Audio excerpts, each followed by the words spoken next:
రవళి, రమ్య ఇద్దరు అక్క చెల్లెళ్ళు. వాళ్ళు సొంతంగా పచ్చళ్ల వ్యాపారం మొదలెట్టి ఇప్పుడు ఆ ఊళ్ళోనే కాకుండా చుట్టుపక్కల ప్రాంతాల్లో కూడా తమ పచ్చళ్లకు మంచి పేరు సంపాదించుకున్నారు. వాళ్ల వ్యాపారం చాలా లాభసాటిగా సాగుతోంది. ఒకరోజు ఉదయం రవళి ఎప్పటిలాగే తన షాప్కెళ్లేసరికి అక్కడ చెల్లెలు రమ్య, ఆమె భర్త అరవింద్ కనిపించారు. మరిది గారు, చాలా రోజుల తరువాత మా షాప్ వైపు వచ్చారు. ఈరోజు మా షాప్ మొహం గుర్తొచ్చిందా ఏంటి? అలా ఏం లేదు దినగారు, ఆఫీస్ వర్క్ సరిపోతుంది కదా, అందుకే రావడానికి కుదరలేదు. ఈరోజు ఖాళీ దొరికితే సరదాగా మిమ్మల్ని చూసి వెళ్దామని వచ్చాను. అలా వాళ్ళు సరదాగా మాట్లాడుకుంటున్న సమయంలోనే అక్కడికి రవళి అత్తగారు శాంతం వచ్చింది. ఆమెని చూడగానే రవళి ముఖం కోపంతో ఎర్రగా మారిపోయింది. అసలెందుకు ఇక్కడికొచ్చావు నువ్వు? ఇక్కడి నుండి వెళ్ళిపో. ఎన్నిసార్లు చెప్పాలి నీకు? నీ ముఖం చూపించకు నాకు. ఒక్కసారి నేను చెప్పేది వినమ్మా. ఏం వినను. నువ్వు నా కళ్ల ముందుంటే నాకు రోగం పెరిగిపోయినంత కోపం వస్తుంది. మర్యాదగా ఇక్కడి నుండి వెళ్ళిపోతావా లేదా? నిన్ను చూస్తుంటేనే అసహ్యంగా ఉంది నాకు. ఇంతలో రమ్య ఏదో చెప్పబోతుండగా రవళి ఆమె వైపు తిరిగి హెచ్చరించింది. రమ్య, నువ్విందులో జోక్యం చేసుకోకు. ఆమెనిక్కడి నుండి వెళ్ళమని చెప్తావా లేదా? నన్నే వెళ్ళిపోమ్మంటావా? సరేనమ్మా, నేనే వెళ్ళిపోతాన్లే, మిమ్మల్ని ఇబ్బంది పెట్టను అని బాధగా అక్కడి నుండి వెళ్ళిపోయింది శాంతమ్మ. వెంటనే రవళి కూడా ఆవేశంగా తన సంచి సర్దుకుంది. రమ్య, ఈరోజు నువ్వు షాప్ చూసుకో. నా మనసేం బాలేదు, నేను ఇంటికెళ్తున్నాను అని రవళి కోపంగా అక్కడి నుండి వెళ్ళిపోయింది. ఇదంతా చూస్తున్న అరవింద్కి అసలేం జరుగుతుందో అర్థం కాలేదు. రమ్య, ఏంటిదంతా? మీ అక్కకి వాళ్ళ అత్తగారంటే ఎందుకంత కోపం? కనీసం ఆమెని ఒక మనిషిన్న సంగతి కూడా మర్చిపోయి అంత దారుణంగా మాట్లాడుతుంది. ఆమె వయసుకైనా కొంచెం గౌరవం ఇవ్వాలి కదా. మీకు మా గురించి, ముఖ్యంగా మా అక్క గురించి ఏం తెలుసని అలా మాట్లాడుతున్నారు? శాంతమ్మ గారు చేసిన పనులు మీకు తెలియవు. మీరు చెప్తే కదా నాకు తెలిసేది. అసలు వాళ్ళిద్దరి మధ్య పచ్చగడ్డి వేస్తే బగ్గుమనేంత గొడవలెందుకు మొదలయ్యాయి? చెప్తాను వినండి. దానికొక పెద్ద కారణమే ఉంది.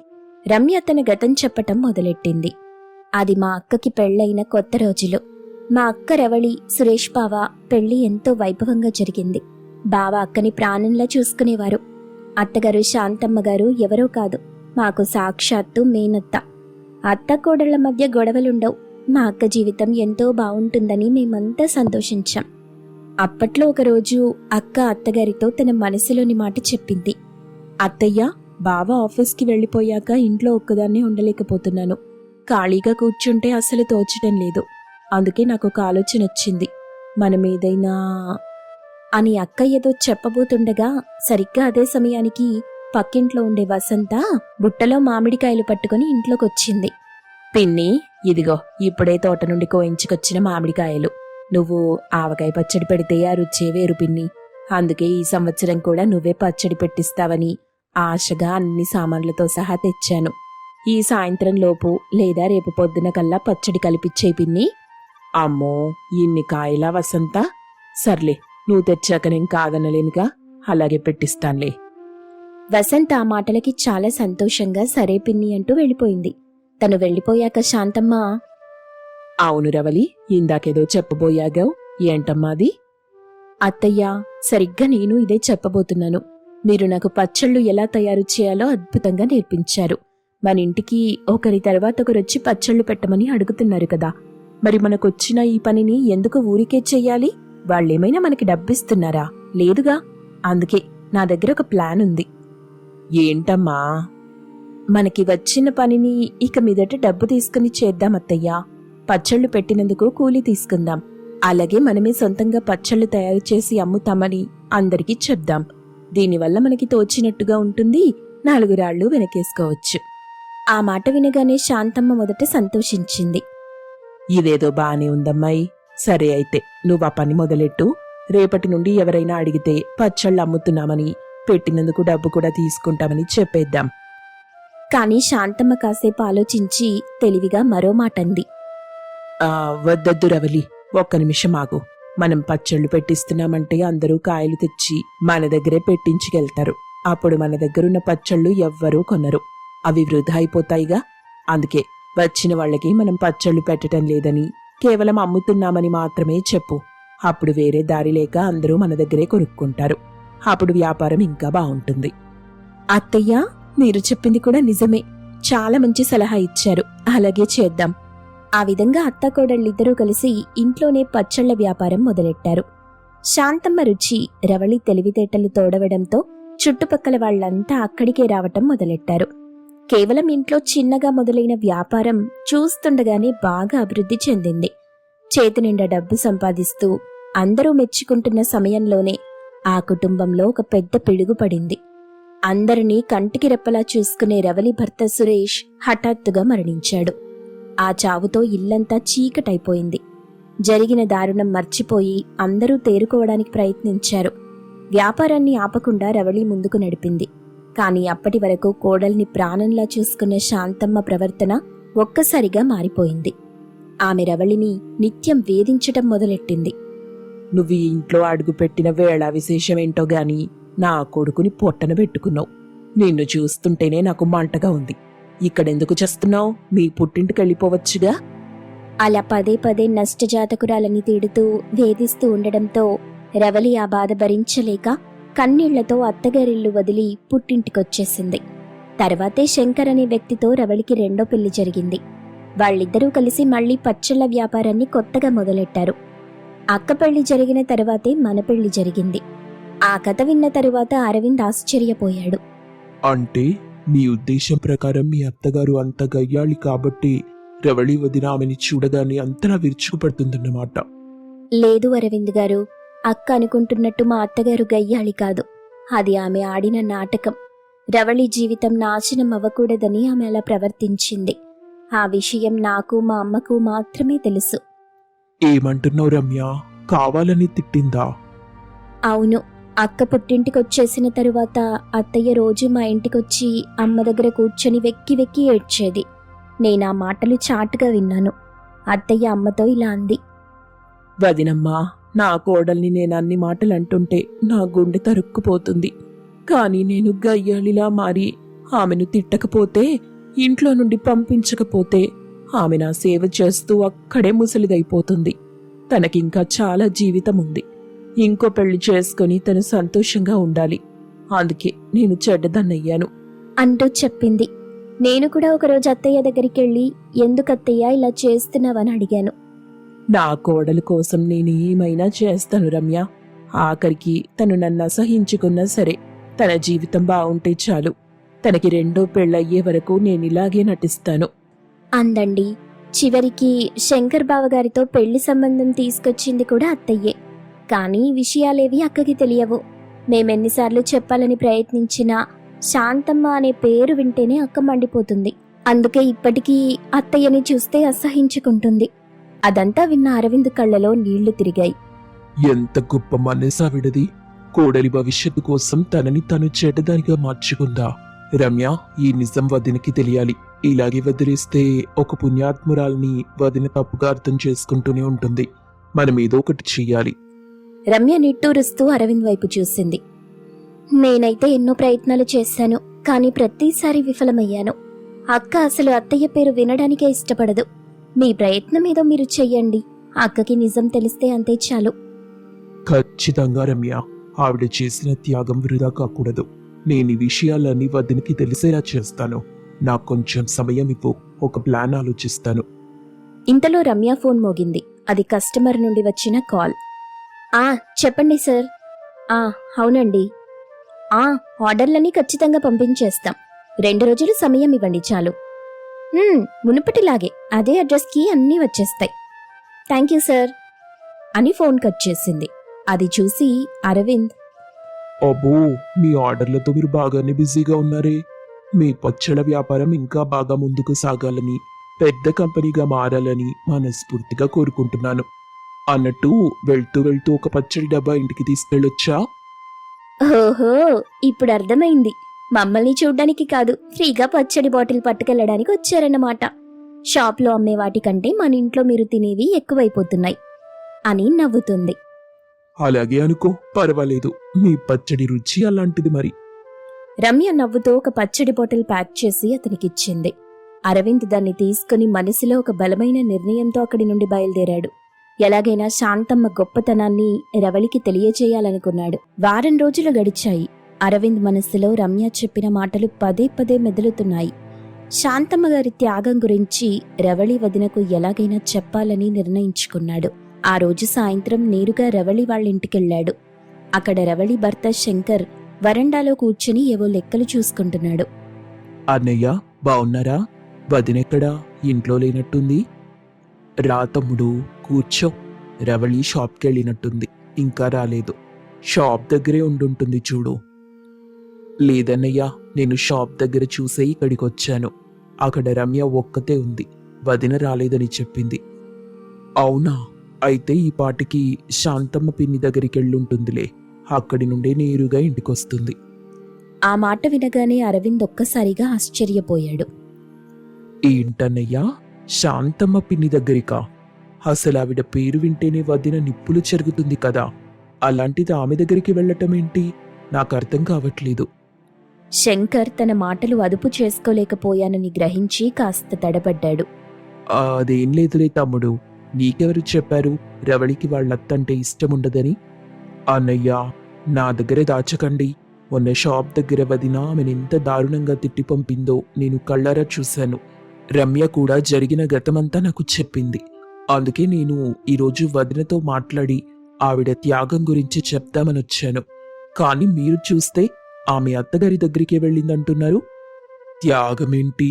అసలు నువ్వేం మాట్లాడుతున్నావు? నాకు అర్థం కావట్లేదు. ఆ అత్తాకోడళ్ల మధ్య పూర్తిగా ఏం జరిగిందో మీకు తెలియదనుకుంటానన్నయ్యా. నాకు మాత్రం రమ్య పూర్తిగా చెప్పింది. ఆ మాట వినగానే శంకర్ కంగారుగా, ఏం చెప్పింది రమ్య నీకు? అప్పుడు అరవింద్ రమ్య చెప్పిన ఫ్లాష్ బ్యాక్, అంటే శాంతమ్మ గారు కావాలనే గయ్యాళిలా నటించి రవళిని పంపించేయటం, రవళి భవిష్యత్తు కోసం ఆవిడ చేసిన త్యాగం గురించి అరవింద్ అంతా చెప్పాడు. ఆ మాటలు విన్న శంకర్ ఆశ్చర్యంతో, ఏంటి తమ్ముడు, నువ్వు చెప్పేది నిజమా? అయితే తను ప్రతి నెలా కూడా మొదటి వారంలో ఒక్కరోజైనా ఖచ్చితంగా శాంతమ్మ పిన్ని దగ్గరికి వెళ్ళొస్తుంది. మరి నువ్వు చెప్పేదాన్ని బట్టి చూస్తే అంతా అయోమయంగా ఉంది. తనిప్పుడెక్కడికెళ్ళినట్టు? ప్రతి నెల ఎక్కడికి వెళ్తున్నట్టు? తనొస్తుంది కదా, వచ్చిన తరువాత ఆ విషయం గురించి మాట్లాడదాం అని శంకర్ అనడంతో అరవింద్ సరేనని రవళి రాక కోసం ఎదురు చూస్తూ అక్కడే ఉండిపోయాడు. కొంత సమయం తరువాత రవళి అక్కడికొచ్చింది. ఎదురుగా మరది అరవింద్ని చూసి పలకరిస్తుంది. ఎక్కడికెళ్ళావు రవళి? ఆ మాట వినగానే రవళి మనసులో భయం మొదలైంది. ఇప్పుడు శాంతమ్మ అత్త దగ్గరికి వెళ్ళనని చెప్తే ఈయనేమంటాడో. మొన్న నేనంత గట్టిగా తిట్టి పంపించింది మరిది గారు చూశారు. ఆయనేమనుకుంటారో. అసలేం చెయ్యాలిప్పుడు అని ఆలోచనలో పడింది. నువ్వు శాంతమ్మ పిన్నింటికెళ్ళావు కదా? రవళి ఏం చెప్పకుండా నిలబడిపోయింది. అప్పుడు అరవింద్ కలగజేసుకున్నాడు. వదినా, మీరక్కడికి వెళ్ళారా లేదా అది చెప్పండి. నేను వెళ్ళలేదు. మరి ప్రతి నెల ఆమె దగ్గరికి ఎందుకు వెళ్తున్నావు?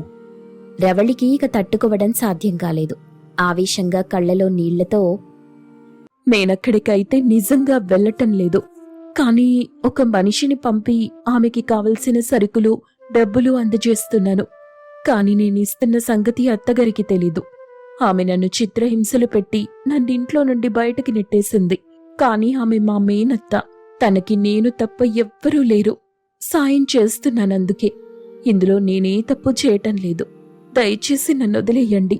ఈ విషయం ఇంతటితో వదిలేస్తే అందరికీ మంచిది అని కోపంగా అక్కడి నుండి వెళ్ళిపోతుంటే, వదినా, నీ మంచి మనసేంటో నాకు అర్థమైంది. కానీ శాంతమ్మ పిన్ని మనసు కూడా నీకు అర్థం కావాలి కదా అంటూ రమ్య చెప్పిన నిజాలన్నీ, శాంతమ్మ గారు తనని కావాలని పంపించారని, రెండవ పెళ్లి కోసం తను చెడ్డదానిలా నటించిందని చెప్పాడు. రవళి ఆశ్చర్యంతో నోరెళ్లబెట్టింది. నువ్వు చెప్పేది నిజమా అరవింద్? నిజమొదినా. మీ అత్తగారు చాలా మంచిది. కేవలం నీ భవిష్యత్తు కోసమే కఠినంగా ప్రవర్తించిందంతే. ఆ విషయం రమ్యకి, మీ అమ్మగారికి కూడా తెలుసు. ఆ మాట వినగానే రవళి ఒక్క క్షణం కూడా ఆలోచించకుండా ఏడుస్తూ శాంతమ్మ ఇంటికి పరిగెత్తింది. గదిలో ఒంటరిగా కూర్చొని పాత ఫోటోలు చూస్తూ ఏడుస్తున్న శాంతమ్మ దగ్గరికి రవళి వెళ్ళింది. అత్తగారిని చూడగానే రవళి దుఃఖం ఆగలేదు. వెళ్లి ఆమె కాళ్ల మీద పడిపోయింది. అత్తయ్యా, నన్ను క్షమించండి అత్తయ్యా. ఇన్నాళ్ళు నిన్ను రాక్షస్ అనుకున్నాను. నన్ను బయటకి పంపించింది నా మేలు కోసమేనని తెలియక నిన్ను ఎంత దారుణంగా తిట్టానత్తయ్యా. నీ కోడల్ని పరాయిదాన్ని చేసి నువ్వు అనుభవించిన ఈ నరకానికి నేను కారణమయ్యాను. నన్ను క్షమించత్తయ్యా. లేదమ్మా రవలి, నువ్వు సంతోషంగా ఉండాలని నేనీ నాటకం ఆడాను. నువ్వు నా మీద కోపంతో ఉన్నా సరే సుమంగలిగా ఇంకో ఇంటికెళ్ళావు. నాకంతే చాలు తల్లి. నిన్ను దూరం చేసుకుని నేను రోజూ ఏడ్చాను. కాని నీ జీవితం బాగుపడిందని ఆ ఏడుపులోనూ సంతోషం వెతుక్కున్నాను. ఇక నుండి నిన్నెక్కడికి వెళ్ళనివనత్తయ్యా. నా దగ్గరే ఉంచుకుంటాను. నీ ప్రేమను గుర్తుపట్టలేనంత గుడ్డిదాన్నైపోయాను. ఇకపై మనం కలిసే ఉందాం. అరవింద్ శంకర్ బయట నుండే ఇదంతా చూసి సంతోషిస్తారు. అత్త కోడళ్ళిద్దరూ ఒకరినొకరు హత్తుకొని ఏడుస్తూ మళ్లీ కలుసుకున్నారు. రవళి అత్తయ్యను తన ఇంటికి తీసుకురావడంతో ఇల్లంతా మళ్లీ కలకలలాడింది. అందరూ సంతోషంగా ఆ రోజు గడిపేశారు. మరుసటి రోజు ఉదయం రవళి తన పచ్చళ్ల షాప్కి వెళ్లడానికి సిద్ధమై అత్తగారి దగ్గరికొచ్చింది. అత్తయ్య, నేను షాప్కి బయలుదేరుతున్నా. మీకు కావలసిన భోజనమంతా వండి సిద్ధం చేశాను. మీరు భోజనం చేసి తీరిగ్గా షాప్కి రావచ్చు. లేదంటే ఇంట్లోనే ఉండి విశ్రాంతి తీసుకోండి. మీ ఇష్టం. ఈ ఎండలో మీరు షాప్ వరకు రావడం కూడా ఎందుకులే అత్తయ్యా. అలాగేనమ్మా రవలి, నువ్వు వెళ్ళి జాగ్రత్తగా పని చేసుకో. రవళి వెళ్లబోతూ ఆగి ఒక్కసారిగా పాత విషయం గుర్తొచ్చి అత్తవైపు చూసింది. అన్నట్టు అత్తయ్య, ఒక విషయం అడగటం మర్చిపోయాను. మొన్న మీరు నా దగ్గరికి ఎందుకొచ్చారు? ఏదైనా చెప్పాలనుకున్నారా? ఆ రోజు నేను కోపంతో మిమ్మల్ని అడిగే అవకాశం కూడా ఇవ్వలేదు కదా. హదా తల్లి, ఆ రోజెందుకొచ్చానంటే మీ పేరు మీద 5 ఎకరాల పొలం నా కొడుకు కొన్నాడు కదా. తరువాత దాన్ని వేరే వాళ్లకి కౌలుకిచ్చాం. కానీ ఆ పొలం మనకు చాలా దూరం అయిపోయింది. ఇప్పుడు ఆ పొలం కొనడానికి చాలా మంది వస్తున్నారు. బాగా రేటు పలుకుతుంది కూడా. ఆ పొలం అమ్మి మన ఇంటికి దగ్గరలో ఏదైనా మంచి పొలం కొనుక్కుంటే బావుంటుంది కదా అని చెప్పడానికొచ్చాను. రవళి కాసేపు ఆలోచించి నవ్వుతూ ఇలా అంది. అవునా అత్తయ్యా, రేటు బాగా పలుకుతుందన్నారుగా. కానీ నా అభిప్రాయం ఏంటంటే దాన్ని అలాగే వదిలేస్తే ముందు ముందు ఇంకా ఎక్కువ రేటు పలుకుతుంది. ఇప్పుడు అమ్మటం ఎందుకు? ఏదైనా అత్యవసర పరిస్థితి వస్తే అప్పుడు ఆ పొలం మనకు ఉపయోగపడుతుంది. మీరు దాని గురించి పెద్దగా ఆలోచించకండి, నేను చూసుకుంటాన్లే అని అత్తగారికి ధైర్యం చెప్పి రవళి సంతోషంగా షాప్కి బయలుదేరింది. శాంతమ్మ తన కోడలి విఘ్నత చూసి మనసులో మురిసిపోయింది. తర్వాత రవళి షాప్కెళ్ళింది. అక్కడ తన చెల్లి రమ్యకి అత్తగారు చెప్పిన విషయమంతా చెప్పింది. ఆ మాటలు విన్న రమ్యకి కోపమొచ్చింది. అక్కా, ఎందుకలా చెప్పావు? మనం దాన్ని నమ్మి కొంత డబ్బుని ఈ వ్యాపారం డెవలప్ చేసుకోవడానికి ఉపయోగించుకునేవాళ్లం కదా. నువ్వలా చేయటం నాకు అస్సలు నచ్చలేదు. నువ్వు అత్తగారి దగ్గరికెళ్ళి ఏదో ఒకటి చెప్పి తొందరగా వాటి నమ్మి డబ్బు తీసుకురా. అప్పుడు మన వ్యాపారాన్ని మరింత డెవలప్ చేసుకోవచ్చు. నువ్వు చెప్పింది కూడా నిజమే రమ్య. నేను సాయంత్రం ఆ విషయం గురించి అత్తగారితో మాట్లాడతాను అని రవళి అనడంతో ఇద్దరూ కలిసి వాళ్ల వ్యాపారం వాళ్ళు చేసుకుంటారు. సాయంత్రం అయింది.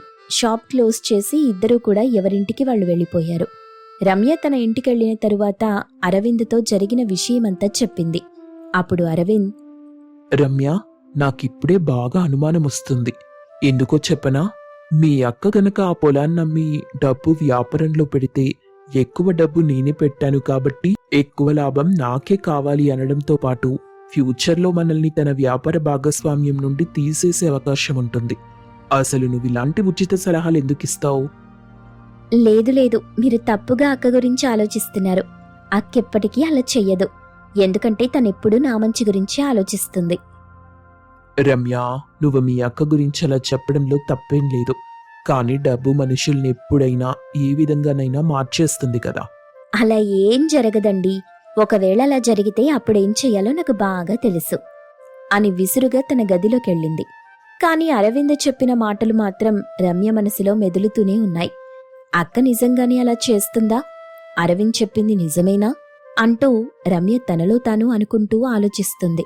రమ్య గదిలో మౌనంగా కూర్చొని ఆలోచిస్తుండగా అరవింద్ లోపలికొచ్చాడు. ఏంటి రమ్య, భోంచేయకుండా వచ్చి ఇలా పడుకున్నావు? నేనేదో సరదాగా అన్నాను. మీ అక్క చెల్లెల్ని విడగొట్టాలన్న ఉద్దేశం నాకు లేదు. నువ్వేమంటావని అలా అన్నానులే. దా, వచ్చి భోంచేయి.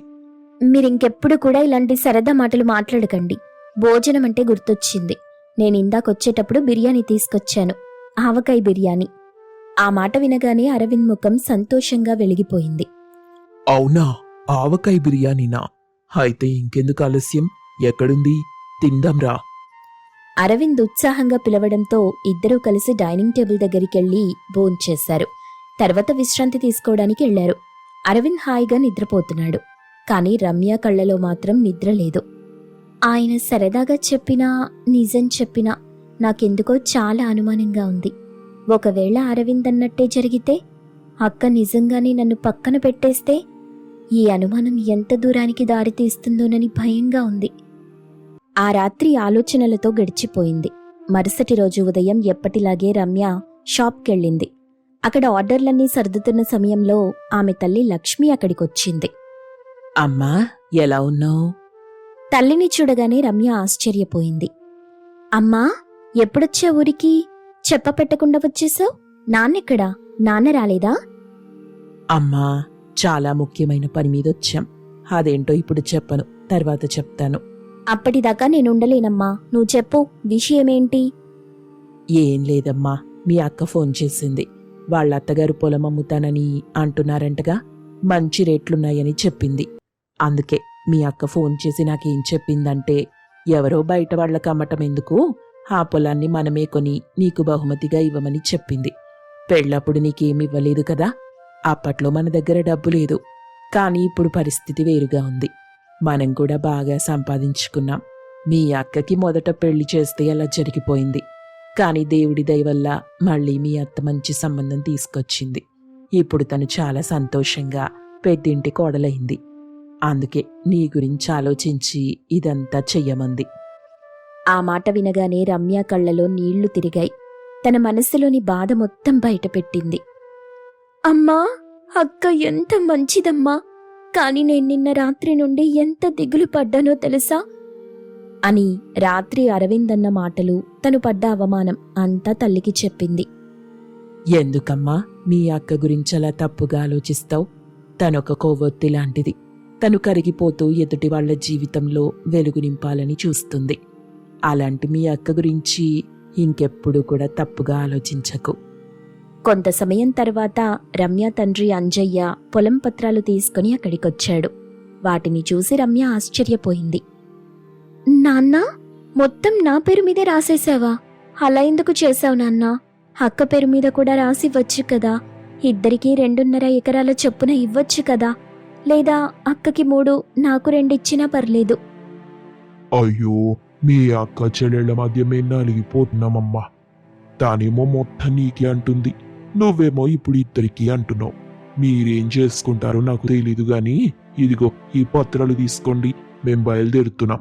నాకింటి దగ్గర చాలా పనులున్నాయి. ఈసారొచ్చినప్పుడు తిరిగ్గా మాట్లాడుకోవచ్చులేమ్మా. నీకు బహుమతిగా ఇవ్వాల్సింది ఇచ్చేశాం. దీన్ని కట్నం కింద అనుకుంటారో లేక మరేదైనా అనుకుంటారో మీ ఇష్టం. మేమైతే వెళ్తున్నాం. సరే నాన్న, వెళ్లేటప్పుడు మన పచ్చడి సీసాలు పట్టుకెళ్ళండి, చాలా రుచికరంగా ఉంటాయి. మాకెందుకు తెలీదమ్మా, మీ నాన్న బజారుకెళ్ళి మీ పచ్చళ్ళే కొనుక్కొస్తాడు.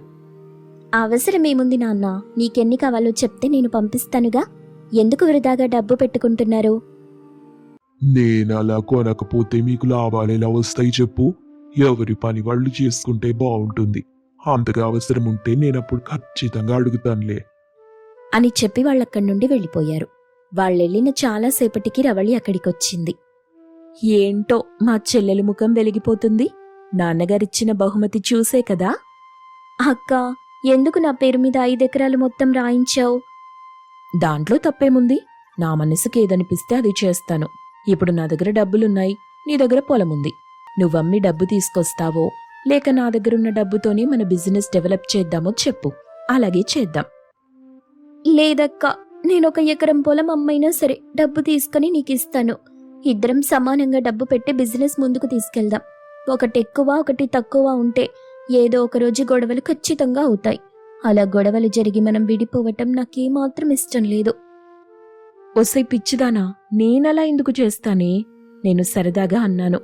నా దగ్గరున్న డబ్బుతోనే బిజినెస్ డెవలప్ చేస్తాను. నాన్నగారిచ్చిన పొలాన్ని నువ్వు జాగ్రత్తగా దాచుకుంటే చాలు. ఇక్కడ నాది నీది అంటూ ఏదీ లేదు, అంతా మనదే. అదొక్కటి గుర్తుపెట్టుకో చాలు. మీ అక్కకి ఏది మంచో ఏది చెడో బాగా తెలుసు. నాకంటే కూడా నా కుటుంబం బాగుండాలని కోరుకునేదాన్ని నేను. అలాంటి నన్ను నువ్వు తప్పు పట్టాల్సిన అవసరం లేదు, అర్థమైందా? రమ్య ఏడుస్తూ రాత్రి అరవింద్ మాటలు విని తను పడ్డ అనుమానాన్ని అంతా అక్కకి చెప్పి క్షమాపణ అడిగింది. ఇంకెప్పుడు అలా ఆలోచించకు, నన్ను మాత్రం తప్పు పట్టకు, అలాగే నా మనసు గాయపరచకు, అర్థమైందా? సరే అక్క, ఇక మీదటెప్పుడూ ఇలా జరగదు అని అక్క చెల్లెళ్ళిద్దరూ ఒకరినొకరు హత్తుకున్నారు. డబ్బు కంటే అనురాగమే గొప్పదని రమ్యకర్థమైంది. కొంత సమయం తరువాత ఆ డబ్బుతో వ్యాపారాన్ని ఎలా డెవలప్ చేయాలని ఇద్దరూ సీరియస్గా చర్చించుకోవటం మొదలెట్టారు. అక్క, నాకొక ఆలోచన వచ్చింది. మనం ఇలాంటిదే ఇంకొక బ్రాంచ్ ఓపెన్ చేద్దాం. ఒక బ్రాంచ్ నువ్వు చూసుకుంటే మరొకటి నేను చూసుకుంటాను. అప్పుడు మనం ఇంకా ఎక్కువ మంది కస్టమర్లని అట్రాక్ట్ చేయొచ్చు కదా. చాలా బాగుంది రమ్య నీ ఐడియా. మనం వెంటనే ఇంకొక బ్రాంచ్ ఓపెన్ చేద్దాం. ఏదైనా మంచి మెయిన్ సెంటర్లో షాప్ దొరికితే ఇంకా బాగుంటుంది. అయితే ఇంకెందుకు ఆలస్యం, ఇప్పుడే మనం బయటికెళ్ళి ఊరంతా తిరిగి చూద్దాం. అత్తయ్యకి ఫోన్ చేసి ఇక్కడికి రమ్మని చెప్పు. ఆమె షాప్ చూసుకుంటూ ఉంటుంది కదా, మనం వెళ్ళి కొత్త షాప్ సంగతి చూడొచ్చు. రవళి వెంటనే తన భర్త శంకర్కి ఫోన్ చేసింది. ఏవండి, కొంచెం మా అత్తగారిని షాప్ దగ్గరికి రమ్మని చెప్పరా, మేమొక పని మీద బయటికెళ్తున్నాం. శంకర్ సరేనని ఫోన్ కట్ చేసి శాంతమ్మ దగ్గరికెళ్ళాడు. పిన్ని, రవళి నిన్ను షాప్ దగ్గరికి రమ్మంది. నిన్నక్కడ దింపమంటావా? మరేం పర్వాలేదు బాబు, నీకు చాలా పనుంటుంది కదా, ఇక్కడే కదా, నేను వెళ్ళొస్తానులే.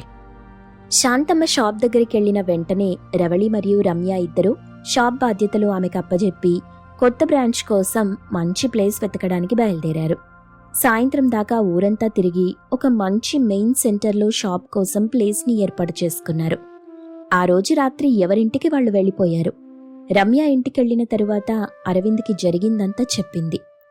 చూసావా రమ్య, నేనేమో సరదాగా ఏడిపించడం కోసం అలా మాట్లాడితే నువ్వేమో సీరియస్గా తీసుకుని మీ అక్కని తప్పు పట్టావు. అవును, నిజమే అరవింద్.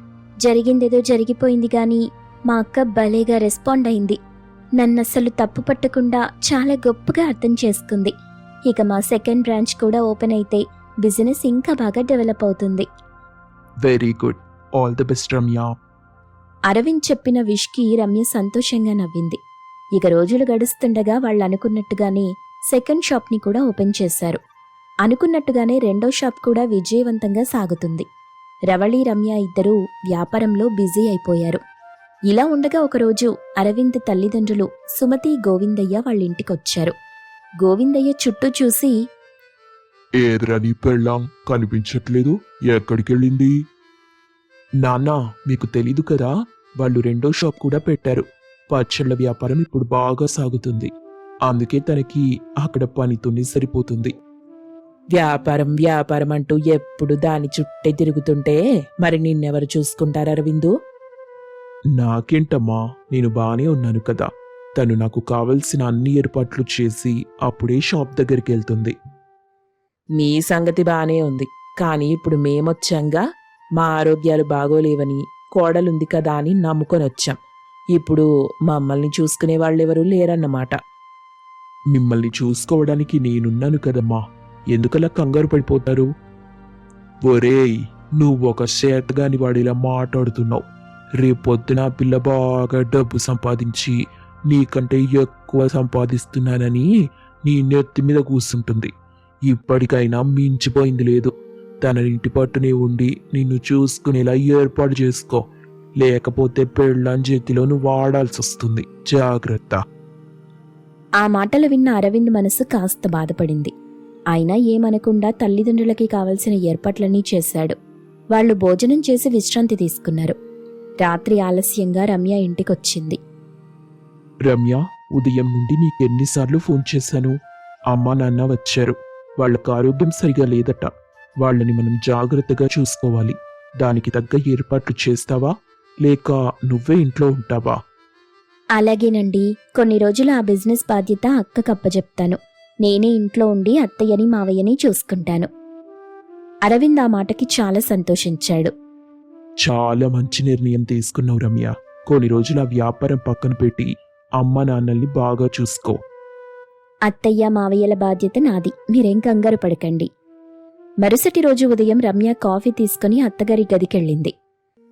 ఏమ్మా రమ్య, రాత్రి ఇంటికొచ్చేసరికి ఎన్ని గంటలైంది? అలా రాత్రిపూట నీ ఇష్టం వచ్చినట్టు ఆలస్యంగా వస్తే చుట్టుపక్కల వాళ్ళు ఏమనుకుంటారు? ఆడపిల్లకి పద్ధతి ఉండాలిగా. రమ్య ఏం మాట్లాడకుండా కాఫీ ఇచ్చి వెళ్ళిపోయింది. అది చూసి గోవిందయ్య మరింత రెచ్చిపోయాడు. చూసావా సుమతి, ఎంత పొగరో! పెద్దవాళ్ళు మాట్లాడుతుంటే సమాధానం చెప్పకుండా వెళ్ళిపోయింది. దీని పొగరనిచ్చడానికే కదా నేనొచ్చింది. దీని పని ఈ రోజు నుండే మొదలెడతాను. ఏం చేస్తానో చూడు. సుమతి మనసులో ఏదో ప్లాన్ ఉందనే విషయం ఆమె మాటల్లోనే అర్థమైపోయింది. రమ్య మాత్రం తన అత్తామామల ఆరోగ్యం కోసమే కదా అని వ్యాపారం కూడా పక్కన పెట్టి ఇంట్లో ఉండాలని నిర్ణయించుకుంది. కాని పరిస్థితి ఆమె ఊహించిన దానికంటే దారుణంగా మారబోతుంది. మధ్యాహ్న సమయం రమ్య వంటింట్లో అత్తామామల కోసం పథ్యం వంటలు చేస్తూ బిజీగా ఉంది. సుమతి హాల్లో కూర్చొని రమ్యని గమనిస్తూ పెద్దగా కేక వేసింది. రమ్య, అసలు వంట ఎలా చెయ్యాలో తెలుసా లేదా నీకు? కూరలో ఉప్పు తక్కువైంది, అన్నం మెత్తగా అయిపోయింది. అనారోగ్యంతో ఉన్న మాకు ఇలాంటి వంటేనా నువ్వు పెట్టేది? రమ్య వంటింట్లో నుండి బయటకొచ్చి వినయంగా, అత్తయ్య గారు, మీరు మరీ మెత్తగా ఉంటే తినలేరని కొంచెం జాగ్రత్తగానే వండాను. సరే, రేపటి నుండి మీరు చెప్పినట్టే చేస్తాను. రేపటిదాకా ఎందుకు? ఇప్పుడే మళ్ళీ వండు. మేమిక్కడున్నది నీ చేతి వంట తినడానికేగా. నీ పచ్చళ్ళ బిజినెస్ లో గరిటెలు తిప్పినట్టుగా అది ఇక్కడ. ఇంటి పద్ధతులు ఏరుగా ఉంటాయి. రమ్య నిట్టూరుస్తూ మళ్లీ వంటింట్లోకి వెళ్ళింది. ఇలా ఉండగా షాప్ దగ్గర రవళికి పనిభారం పెరిగిపోయింది. రమ్య లేకపోవటం వల్ల ఆర్డర్లు పంపటం ఆలస్యమవుతుంది. రవళి వెంటనే రమ్యకి ఫోన్ చేసింది. రమ్య, ఇక్కడ ఆర్డర్లన్నీ పెండింగ్లో ఉన్నాయి. నువ్వు కనీసం ఒక గంటైనా రాగలవా? ప్యాకింగ్ విషయంలో నీ సాయం కావాలి నాకు. అక్క, ఇక్కడ అత్తయ్య గారికి అస్సలు బాగోలేదు. వాళ్లను వదిలేసి రావటం కుదరదక్కా. నువ్వు మేనేజ్ చేయి ప్లీజ్. రమ్య మాట్లాడుతుండగానే సుమతి వెనక నుండొచ్చి ఫోన్ లాక్కుంది. ఏం మాట్లాడుతున్నావు ఫోన్లో? ఇక్కడ మాకు మందులు ఇవ్వాల్సిన టైం అవుతుంది. నువ్వేమో అక్కడ వ్యాపారాల గురించి మాట్లాడుతున్నావా? ఈ రోజు నుండి ఈ ఇంట్లో నీకు ఫోన్ వాడటం నిషిద్ధం. ముందెళ్ళి బట్టలు ఉతుకుపో. అత్తయ్య గారు, బట్టలు ఉతకడానికి వాషింగ్ మిషన్ ఉంది కదా. మిషన్లో వేస్తే బట్టలు పాడైపోతాయి. చేత్తో ఉతికితేనే శుభ్రంగా ఉంటాయి. కోడలి అయ్యాక ఈ మాత్రం పనులు చేయలేవా? డబ్బు సంపాదిస్తున్నానని పొగరు చూపిస్తున్నావా? రమ్య ఏమీ అనలేక కళ్లలో నీళ్లతో బట్టలు ఉతకడానికి వెళ్ళింది. సాయంత్రం అరవింద్ ఇంటికి రాగానే సుమతి డ్రామా మొదలెట్టింది. అరవిందు, చూడు బాబు, నీ పెళ్ళం మమ్మల్ని అస్సలు పట్టించుకోవట్లేదు. ఉదయం నుండి రూంలో కూర్చొని ఫోన్ మాట్లాడుతుంది. అడిగితే విసుక్కుంటుంది. మేముండటం తనకిష్టం లేనట్టుందిరా. రమ్య, ఏంటిదంతా? నిన్నింట్లో ఉండమంది అందుకేనా? అమ్మ వాళ్ళని బాధ పెట్టడానికా? అరవింద్ గారు, నేను చెప్పేది వినండి ఒకసారి. ఏం వినాలి? ఇక మీదట నువ్వు షాప్కెళ్ళటం మానేసేయ్. ఇంట్లోనే ఉండి అమ్మ వాళ్ళ సేవ చేసుకో. నీ డబ్బు మాకక్కర్లేదు. అరవింద్ మాటలకు రమ్య గుండె పగిలింది. తన భర్త కూడా తనని అర్థం చేసుకోకుండా అత్తగారి మాటలు నమ్మటం ఆమెకు ఆశ్చర్యం కలిగించింది. ఆ రోజు రాత్రి బెడ్రూంలో రమ్య, అరవింద్ ఇద్దరూ ఒంటరిగా ఉన్నప్పుడు, రమ్య, నన్ను క్షమించు. అమ్మ వాళ్ళ ముందు నేనలా మాట్లాడాల్సొచ్చింది. నువ్వెలాంటి దానివో, మా అమ్మ ఎలాంటిదో నాకు బాగా తెలుసు. మా అమ్మ వాళ్ళకి నువ్వు వ్యాపారం చేయటం అస్సలు ఇష్టం లేదు. అందుకే నిన్నలా ఇబ్బంది పెడుతున్నారని నాకు అర్థమైంది కూడా. అందుకే ఊరికే వాళ్ల ముందలా నటించాను. ఆ మాట వినగానే రమ్య చాలా సంతోషించింది. అవునా అండి? చాలా సంతోషం. మీరలా అంటే చాలా బాధపడ్డాను నేను. కానీ అత్తయ్య అలా ప్రవర్తించటం నాకేమాత్రం నచ్చలేదండి. పాపం మా అక్క అక్కడ చాలా కష్టపడుతుంది. ఒక గంట నేనక్కడికి వెళ్ళాలండి, లేదంటే కష్టమైపోతుంది. అత్తగారు ఫోన్ కూడా వాడొద్దని చెప్తున్నారు. ఎంతమంది కస్టమర్లు నాకు ఫోన్ చేస్తున్నారో తెలుసా? అక్క షాప్ స్టార్ట్ చేసినప్పుడు నా నెంబరే ఇచ్చానుగా. వాట్సాప్లో ఎన్ని మెసేజ్లు వస్తున్నాయో. పాపం అక్క పరిస్థితి ఆలోచిస్తే నాకు టెన్షన్గా ఉంది. సరే, నువ్వేం కంగారు పడద్దు. మనమే ఎవరైనా కేర్ టేకర్ని పెడదాం. వాళ్లే అమ్మ నాన్నల్ని చూసుకుంటారు. నువ్వు షాప్కి వెళ్ళిపో. వాళ్ళకి నేను సమాధానం చెప్తానులే. రమ్య ఆ మాటలకి చాలా సంతోషించింది. మరుసటి రోజు ఉదయం భోజనం సిద్ధం చేసి సరిగ్గా షాప్కి వెళ్లబోతున్న సమయంలో అత్తగారు సుమతి అడ్డుపడింది. ఎక్కడికి వెళ్తున్నావమ్మా? మమ్మల్ని వదిలేసి వెళ్తున్నావా? అత్తయ్య, ఇప్పుడు నేను వెళ్లాల్సిన అవసరం చాలా ఉంది. ఆర్డర్లు చాలా ఎక్కువ అవుతున్నాయి. అక్కొకతే కష్టపడటం ఇష్టం లేదు నాకు. అయినా ఇది నా ఒక్కదాని నిర్ణయం కాదు, మీ అబ్బాయే చెప్పారు.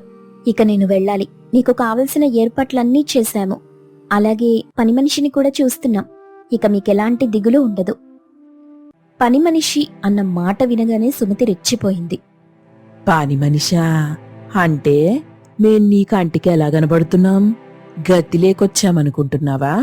మీ పాటికి మీరుంటున్నారు, అలాంటప్పుడు ఇక్కడికి మేం రావటమే దండగా. ఏవండి ఏవండి, ఇక్కడికి రండి అని పెద్ద పెద్దగా కేకలేసి గోవిందయ్యని పిలిచింది. గోవిందయ్య రాగానే సుమతి జరిగిన విషయం చెప్పింది. గోవిందయ్య కోపంగా అరవిందుని పిలిచాడు. ఏంట్రా ఇదంతా? నీ పెళ్ళామేమో మమ్మల్ని వదిలేసి వెళ్ళిపోతానంటుంది. ఆమెకు మాకంటే కూడా షాప్ ఎక్కువ.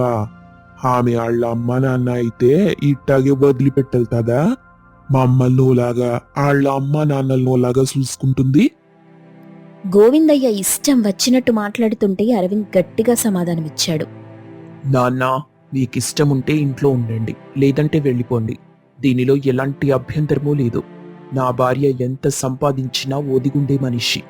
మీరు నా భార్య గురించి అలా మాట్లాడాల్సిన అవసరం లేదు. ఆ మాట వినగానే సుమతి గుండెలు బాదుకుంది. వామ్మో వామ్మో, నా కొడుక్కి ఏదో మందు పెట్టేసింది. ఏ మాయదారి మొహంది. ఏం చేశావే నా కొడుకుని? నీ కొంగు చుట్టూ తిరుగుతున్నాడు. అత్తయ్యా, ఎందుకలా మాట్లాడతారు? నేను మీకంత ఇబ్బందిగా ఉంటే 1 గంట వెళ్ళొస్తానంతే. కాని వెళ్ళటమైతే తప్పదు, అర్థం చేసుకోండి. ఒక్క గంటే కదమ్మా, వెళ్ళనివ్వు. వదిలేస్తాన్రా, ఎన్నో మాటలన్నావుగా, ఇప్పుడివి కూడా భరించాలి, మరి తప్పదు అని సుమతి గోవిందయ్య కోపంగా లోపలికెళ్ళిపోయారు. అరవింద్ రమ్యతో, నువ్వు తొందరగా వెళ్ళిరా, వీళ్ళు మారర్లే, వీళ్ళింతే. రమ్య సరేనని హడావిడిగా షాప్ దగ్గరికెళ్ళింది.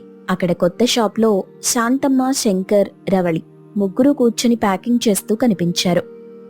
రవళి రమ్యని చూడగానే, రమ్య, నీ ముఖం చూస్తేనే అర్థమవుతుంది అక్కడ ఏం జరుగుతుందో. ఇప్పుడు ఈ హడావిడిలో నువ్వు రాకపోతే ఏమైంది? చూడు, నీ బదులిక్కడ ఇద్దరొచ్చి పనిచేస్తున్నారు. నువ్వెళ్ళు రమ్య, వెళ్ళి వాళ్ల పని చూసుకో. వాళ్ళు మహా అయితే 1 నెలుంటారేమో. ఈ 1 నెల కోసం నువ్విన్ని మాటలు పడాల్సిన అవసరం లేదు. నా మాట విని వెళ్ళు. రవళి మాటల్లోని ప్రేమని చూసి రమ్య మౌనంగా ఉండిపోయింది. ఒక్కసారిగా వెక్కి వెక్కి ఏడవటం మొదలెట్టింది. అది చూసిన రవళి కంగారుగా, ఏంటి రమ్య, ఏమైంది? ఎందుకంతలా ఏడుస్తున్నావు? రమ్య ఇంట్లో జరిగిన విషయమంతా చెప్పి మరింత బాధపడింది. అది విన్న శాంతమ్మ నిట్టూర్చింది. ఎందుకమ్మా వాళ్ళంత గయ్యాలితనంగా ఉన్నారు? సర్లే, నువ్వు వాళ్ళని ఏమీ అనకు. కొన్ని రోజులు షాప్ దగ్గరికి రాకు, ఇక్కడ మేమంతా చూసుకుంటాంలే. అవును రమ్య, మేమంతా చూసుకుంటాంలే. అయినా నీకు బంగారం లాంటి భర్త దొరికాడు కదా. వాళ్ళ తల్లిదండ్రుల్ని కూడా ఎదురించి నీకోసం మాట్లాడుతున్నాడంటే నువ్వు అదృష్టవంతురాలివే. అవును బావగారు, ఆయన చాలా మంచివారు కాబట్టి సరిపోయింది. లేకపోతే నా పరిస్థితి ఎలా ఉండేదో. సరేలేవే, జరిగిందేదో జరిగింది. నువ్వు1 నెల పాటు వాళ్ళని బాగా చూసుకో. షాప్ సంగతి పూర్తిగా వదిలే. అక్క, ఆర్డర్లు చాలా ఎక్కువగా ఉన్నాయి. నేను నీకన్నీ వాట్సాప్ చేస్తున్నాను. జాగ్రత్తగా చూసుకో, ఏది మిస్ అవ్వనివ్వకు. ఒక పని చెయ్యక్క, మన 2వ షాప్ కోసం కొత్త నెంబర్ తీసుకున్నాం కదా, ఆ సిమ్ కూడా నీకే ఇచ్చేస్తాను. నువ్వు జాగ్రత్తగా చూసుకో. నేను కొత్త సిమ్ తీసుకున్నాక నీకు ఫోన్ చేస్తాను అని చెప్పి రమ్య ఆ సిమ్ అక్క చేతికిచ్చి వెళ్ళిపోయింది. రమ్య వెళ్లి 2 రోజులు గడిచినా ఆమె నుండి ఎలాంటి ఫోన్ రాకపోవడంతో రవళికి కంగారు మొదలైంది. కొత్త నెంబర్ నుండి ఫోన్ చేస్తానన్న రమ్య ఎందుకు చెయ్యలేదని ఆమె ఆందోళన పడింది. ఏవండి, ఒకసారి అరవింద్కి కాల్ చేస్తారా? 2 రోజుల నుండి రమ్య అస్సలు ఫోన్ చేయలేదు. కొత్త సిమ్ తీసుకుని చేస్తానన్న మనిషి ఇప్పటిదాకా చేయలేదు. నాకేం అర్థం కావట్లేదండి. నువ్వేం కంగారు పడద్దులే, నేను చూసుకుంటాను కదా. ఇప్పుడే అరవింద్కి కాల్ చేస్తానుండు అని శంకర్ అరవింద్కి ఫోన్ చేశాడు. కాని అవతలి నుండి ఫోన్ స్విచ్ ఆఫ్ వస్తుంది. వాళ్లలో కంగారు మరింత పెరిగింది. ఏవండి, ఒకసారి అరవింద్ వాళ్ళ ఇంటికి వెళ్ళొద్దాం పదండి. అక్కడెలా ఉందో ఏంటో పరిస్థితి. సరే పద, వెళ్దాం అని ఇద్దరూ కలిసి అరవింద్ వాళ్ళింటికెళ్లారు. వాళ్లు వెళ్లే సమయానికి రమ్య కళ్ల నిండా నీళ్లతో ఏడుస్తూ కూర్చుంది. రవళిని చూడగానే రమ్యకి దుఃఖం ఆగలేదు. ఏమైంది రమ్య? ఎందుకు ఏడుస్తున్నావు? అక్క, నేనిక్కడ 2 రోజుల నుండి ఎంత టార్చర్ అనుభవిస్తున్నానో తెలుసా? 2 రోజుల నుండి ఇంట్లో పెద్ద పెద్ద గొడవలు. అరవింద్ గారి ఫోన్ పగిలిపోయింది. నేను కొత్త సిమ్ తీసుకున్నానని తెలియగానే దాని మీద ఎంత పెద్ద గొడవ చేశారో తెలుసా? పాత సిమ్ ఏమైపోయింది, ఎవరికిచ్చావు, ఏం రహస్యాలు దాచావని ఏవేవో మాట్లాడారు. మావయ్య గారు కూడా ఎన్నో మాటలన్నారు. ఆ మాటలన్నీ విన్న అరవింద్ కోపంగా తన ఫోన్ తనే పగలగొట్టి వాళ్ళ అమ్మా నాన్నకి గట్టిగా సమాధానమిచ్చారు. కాని వాళ్ళు మాత్రం తగ్గలేదు. కోపంగా 4 మాటలు అనేసి వెళ్లారు. ఎక్కడసలు వాళ్ళు? వాళ్ళనిప్పుడే నిలదీస్తాను. ఏమనుకుంటున్నారసలు? ముందు వెనకాలేని అమ్మాయి అనుకుంటున్నారా? పిలువు వాళ్ళనిప్పుడే. వాళ్ళింట్లో లేరక్క. అరవింద్ వాళ్ళని హాస్పిటల్కి తీసుకెళ్లారు. చెకప్ చేయించి మళ్ళీ తీసుకొస్తారు. సరే, అప్పటిదాకా నేనిక్కడే కూర్చుంటాను. వచ్చిన తరువాత గట్టిగా తేల్చుకునే వెళ్తాను. వద్దక్క, వద్దు అని రమ్య ఎంత బ్రతిమాలినా రవళి మాత్రం వినలేదు. అత్తామామ వచ్చేదాకా రవళి అక్కడే కూర్చుంది. సరిగ్గా అప్పుడే సుమతి, గోవిందయ్య అరవింద్తో కలిసి ఇంటికొస్తారు. అరవింద్, సుమతి, గోవిందయ్య లోపలికి రాగానే, ఓహో, రవళి గారొచ్చారా? రమ్య వెళ్ళప్పుడే ఫిర్యాదులు చేసేసిందా? ఫిర్యాదులు చేయటం కాదత్తయ్య గారు, ఇక్కడ జరుగుతున్న అన్యాయాన్ని అడగడానికొచ్చాం. అసలు మీరేమనుకుంటున్నారు? రమ్య ముందు వెనకాలేని అమ్మాయి అనుకుంటున్నారా? తనకెవరూ లేరని ఇష్టం వచ్చినట్టు మాట్లాడుతున్నారా? ఏమ్మా, నువ్వు మా ఇంటికొచ్చి మమ్మల్ని నిలదీస్తావా? ఏం జరిగిందో అసలు తెలుసా నీకు? నీ చెల్లెలు పాత సిమ్ ఎవరికిచ్చిందో చెప్పమంటే గొడవ చేస్తుంది. రహస్యాలు లేకపోతే చెప్పడానికి భయం ఎందుకు? బాబాయ్ గారు, ఆ సిమ్ నా భార్య దగ్గరే ఉంది. వ్యాపారం కోసం రమ్య ఇచ్చి వెళ్ళింది. దానికి మీరింత తన క్యారెక్టర్ని తప్పుబట్టాలా? ఒక పాత సిమ్ కోసం ఫోన్ పగిలిపోయేదాకా గొడవ చేయటమేంటి? అక్క, ప్లీజ్ వద్దు. బావగారు, మీరు కూడా చెప్పండి, గొడవ పెద్దదవుతుంది. చూడరవిందు, నీ ముందే వీళ్ళు మమ్మల్ని ఎలా అంటున్నారో? ఇదా వీళ్ళు చెల్లికి నేర్పించాల్సిన సంస్కారం? ఈ ఇంటి గుట్టును ఎలా బజార్లో పెడుతున్నారో చూడు. అమ్మా, ఇంకా అప్పుతావా? వదిన అడుగుతున్న దాంట్లో తప్పేముంది? మీరు కావాలని రమ్యని టార్గెట్ చేస్తున్నారు. తను వ్యాపారం చేయటం మీకు ఇష్టం లేదు కాబట్టి లేనిపోని అనుమానాలు అంటగడుతున్నారు. మీరు మాటలన్నప్పుడు లేని సంస్కారం వాళ్ళు నిలదీసినప్పుడు గుర్తొచ్చిందా? మీ మాటలు భరించలేకే నా ఫోన్ పగలగొట్టుకున్నాను. విన్నారా అత్తయ్య గారు? మీ కన్న కొడుకే చెప్తున్నాడు. రమ్యని ఒక గదికి పరిమితం చేయాలని చూస్తున్నారు. తనకి భద్రత లేని చోట, తన మీద నమ్మకం లేని చోట తనుండాల్సిన అవసరం లేదు. అరవింద్ గారు, మీరు తనకి అండగా ఉంటారన్న నమ్మకంతో పంపుతున్నాం. కానీ ఇక్కడ తన మనసు ప్రతిరోజు గాయపడుతుంది. అయితే ఏంటిప్పుడు? మా ఇంట్లో మమ్మల్ని తప్పుబడుతూ మమ్మల్ని ఎళ్ళగొడతారా, లేక తనని తీసుకెళ్తారా? పంపించేయటం కాదు మావయ్య గారు. రమ్య పడ్డ కష్టానికి మీరన్న మాటలకి సమాధానం కావాలి. ఒకవేళ తనని మీరు గౌరవించలేకపోతే మేమే తనని తీసుకెళ్లిపోతాం. రమ్య, పద ఇంటికి. వదినా, ఒక్క నిమిషం ఉండండి. అమ్మా, నాన్న, మీకొక్కటే చెప్తున్నాను. మీరు మారుతానంటే ఇక్కడుండండి, లేదంటే నేను కూడా రమ్యతో పట్టే వెళ్ళిపోతాను. నా భార్య గౌరవం నాకు ముఖ్యం. ఆ మాట వినగానే సుమతి, గోవిందయ్య షాక్ అయ్యారు. కొడుకే ఎదురు తిరగడంతో వాళ్లకేం మాట్లాడాలో అర్థం కాలేదు. సరేరా, అందరూ కలిసి మమ్మల్ని తప్పుపట్టండి. మీ పెళ్ళాం చుట్టూ తిరగండి. మాకిక్కడ గౌరవం లేనప్పుడు మేమే వెళ్ళిపోతాం. ఫాదర్ సుమతి, ఎక్కడుంటే మనల్ని ఇంకా అవమానించేలా ఉన్నారు అని ఇద్దరూ కోపంగా లోపలికెళ్లి బట్టలు సర్దుకొని ఎవరేం చెప్పినా వినకుండా ఆవేశంగా బయటికెళ్ళిపోయారు. వాళ్లు వెళ్లిన తరువాత ఇంట్లో ఒక నిశ్శబ్దం అలుముకుంది. రమ్య వెక్కి వెక్కి ఏడవటం మొదలెట్టింది. ఆవేశంగా ఇల్లు వదిలి బయటకొచ్చిన సుమతి, గోవిందయ్యలు కోపంగా బస్టాండ్ వైపు నడుస్తుండగా శాంతమ్మ, ఏంటి సుమతి, గోవిందయ్య గారు సంచులు పట్టుకొని ఎండలో ఎక్కడికి బయలుదేరారు? ముఖాలు చూస్తే ఏదో పెద్ద గొడవే జరిగినట్టు కనిపిస్తుంది. ఇంకెక్కడికి శాంతమ్మ, మా దారి మేం చూసుకుంటున్నాం. కోడలొచ్చిన తరువాత కొడుకు మారిపోయాడు. పరాయి వాళ్ల ముందు మమ్మల్ని దోషులుగా నిలబెట్టాడు. మాకక్కడ గౌరవం లేనప్పుడు ఆ ఇంట్లో ఉండటం ఎందుకని వచ్చేస్తున్నాం. గౌరవం అంటే ఏంటి సుమతి? రమ్య ఎప్పుడు మిమ్మల్ని తక్కువ చేసి చూడలేదు కదా. చూడలేదా? పాత సిమ్ ఎవరికిచ్చిందో అడిగితే రహస్యాలంటుంది. పైగా లక్కని పిలిపించి మరీ మమ్మల్ని నిలదీయించింది. ఇదే అమ్మ పద్ధతి. గోవిందయ్య గారు, ఆ సిమ్ము రమ్య తన అక్క రవళికే ఇచ్చింది. వ్యాపారం పనులాగిపోకూడదని, ఆర్డర్లు మిస్ అవ్వకూడదని తన అక్కకి అప్పగించి వెళ్ళింది. అది తెలియక మీరు ఆ పిల్లని అనుమానించారు. మీరొక చిన్న సిమ్ము కార్డు కోసం ఆ పిల్లని ఎంత అవమానించారు. అక్కడ ఎవరెవరేమేం మాట్లాడారో నేనంతా విన్నాను, చూశాను. కాబట్టి మిమ్మల్ని ఆపడానికి ఇక్కడి దాకా వచ్చాను. అంటే మేమన్నది తప్పంటావా? కోడలంటే ఇంట్లో ఉండాలి గాని ఇలా ఊళ్ళ మీద పడి వ్యాపారాలు చేయటమేంటి? ఎందుకు చేయకూడదు సుమతి? నేను రవళికి అతనేగా. నేను తనకి పూర్తి స్వేచ్ఛ ఇచ్చాను. అందుకే తనివాళ గర్వంగా 10 మందికి పనిస్తుంది. కోడలంటే బానిస కాదు సుమతి, మన ఇంటి గౌరవం పెంచే ఆడపిల్ల. మీరు తనని బానిసలా చూడాలనుకుంటున్నారు. అందుకే మీకీ గొడవలు. రమ్య తన అక్కకి ఆ సిమ్ ఇచ్చిందంటే అది బాధ్యత, కానీ మీరు దాన్ని అనుమానంగా మార్చేశారు. అది కాదు శాంతమ్మా, అరవింద్ కూడా మాకెదురు తిరుగుతున్నాడు. ఎదురు తిరగలేదు గోవిందయ్య గారు. తన భార్యకి జరిగిన అన్యాయాన్ని తట్టుకోలేక నిలదీశాడు. ఇప్పటికైనా మించిపోయింది ఏం లేదు. మీ పట్టుదల వదిలేయండి. మీ కోడల్ని బిడ్డలా చూసుకోండి. కాని మీరిలాగే గయ్యాళితనం చూపిస్తే మాత్రం, స్వేచ్ఛని హరించాలనుకుంటే మాత్రం ఆ పిల్ల మనసుతో పాటు మీ కొడుకు ప్రేమని కూడా శాశ్వతంగా కోల్పోతారు.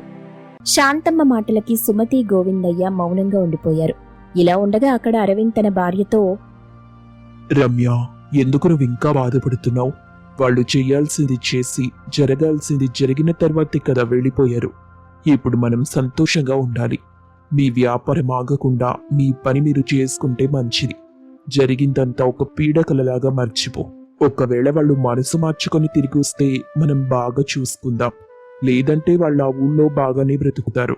వాళ్ళకి కావలసిన అన్ని సౌకర్యాలు ఏర్పాటు చేస్తాను.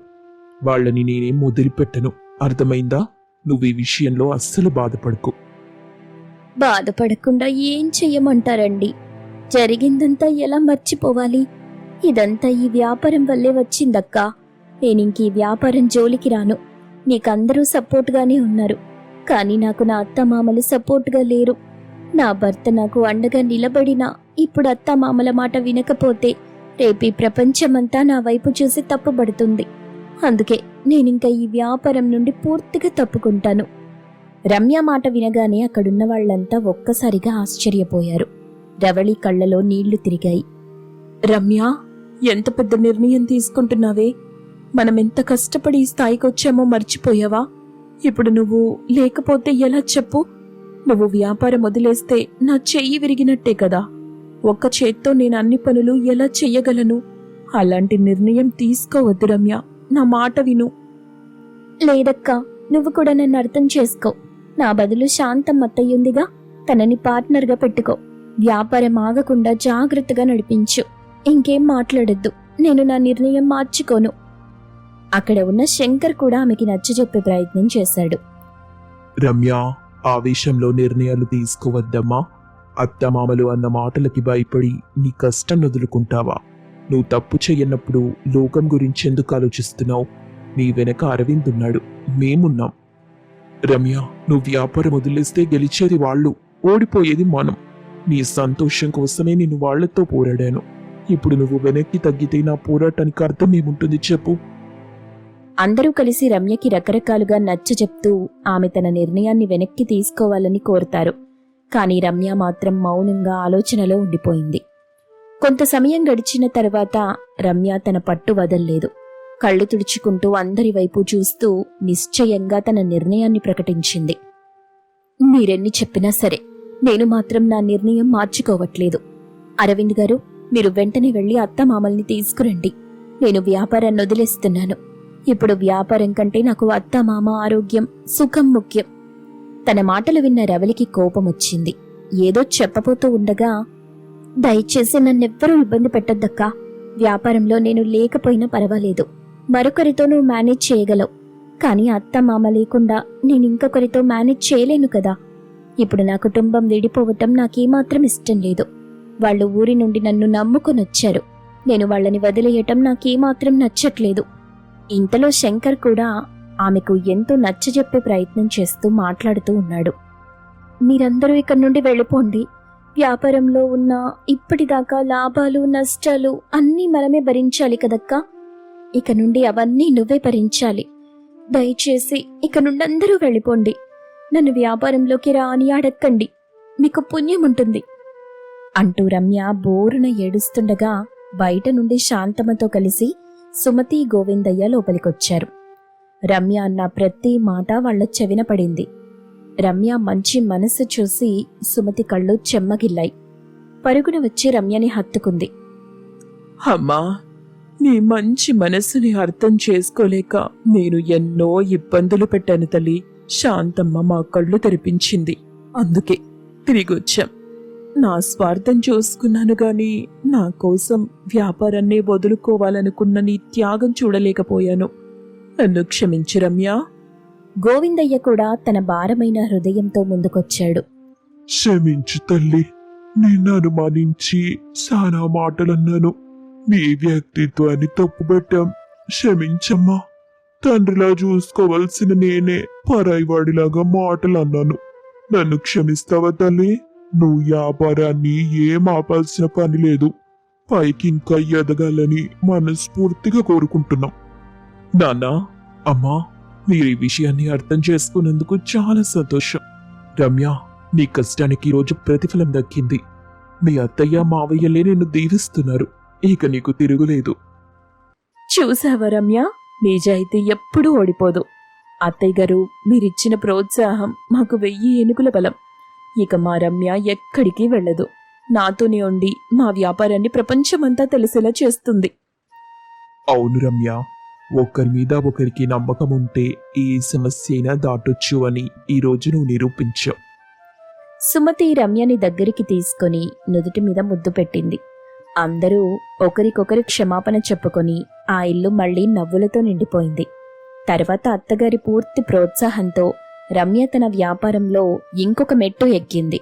రవళి, రమ్యల అక్క చెల్లెళ్ల పచ్చళ్ళు ఇప్పుడు రాష్ట్రమంతా పాకాయి. తమ బ్రాంచ్లను మరిన్ని చోట్ల ఓపెన్ చేసి గొప్ప స్థాయికి చేరుకున్నారు. ఇంటివాళ్లు అర్థం చేసుకుంటే ఆడవాళ్లు ఎంత దూరమైనా వెళ్తారనడానికి, ఏ విజయాన్నైనా సాధిస్తారనడానికి ఈ అక్క చెల్లెళ్ల వ్యాపారమే నిదర్శనం.